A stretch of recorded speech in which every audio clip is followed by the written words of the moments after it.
OVAB was established to promote networks that have programming and advertising. So that's sort of criteria number one. If you have programming and you also are generating or looking to generate revenue from advertising, then this industry group is for you. Right now we don't have any criteria on size of company because there are any number of sizes of a company right now that have programming and advertising, and so we don't want to be exclusive in that standpoint. If you have programming and programming content and advertising, you are welcome to explore membership. Right now we have just over 30 total companies that are OVAB members, and there are sort of two groups. There are the network owners and operators that are part of the association, and then what we call the supplier side or the associate level. And that is any range of companies like Arbitron, Nielsen, the online, what we call the online aggregators, so Adcentricity, Seesaw, and NEC, now who is in that space. We also have hardware providers like Samsung and NEC, because they also do hardware. But the network owner and operators are the majority of the membership. They're the ones that are eligible for the board seats, for the board of directors and things like that. So the smallest and largest companies, there's a couple ways to look at that. There's certainly size of revenue, and then there's size of market penetration or screen deployment. And right now, probably in terms of market penetration and screen deployment, a company like PRN would be on the high end because they are in a lot of venues and represent a fair amount of different networks. Even though we don't report revenue numbers, they've been around the longest. And so tend to be one that is talked about as being sort of the top end of that range. And then there are smaller companies and networks like On Track Network, which is in gaming facilities all over North America, and they're actually quite large in terms of screen deployment, but probably wouldn't be thought of as the size of PRN, but a very well run organization. So it's a wide range of that.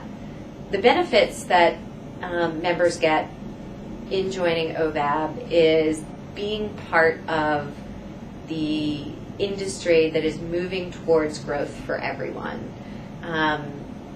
History has shown us that as pro-industry groups come together and competitors sit at the table together to work out what the business hindering issues are, to break down those issues and move forward, that growth sort of rapidly follows.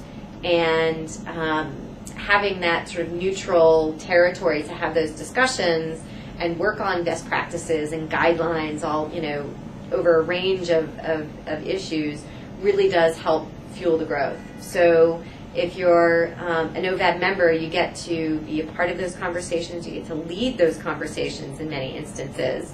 You bring your expertise to the table, and you can help influence the larger industry practices, which is really, really important. 5 years ago, this industry was not on anyone's radar as an industry. 3 years ago, it was the Wild West, and there was 1,000 companies trying to, vie for everyone's attention. And now it's, there is actually a, group of powerful networks that run themselves professionally, that have an industry group behind them, that are looking to drive best practices. And while there are still a lot of things that we need to do as an industry, the attention that the industry is getting from the press and from the agency and advertising community is not so much anymore the Wild West or complete ignorance. It's, okay, how are we going to figure this out? How are we going to figure this out together? What do we need to do together to move the industry forward? And that's one of the biggest benefits of being part of a pro-industry trade association.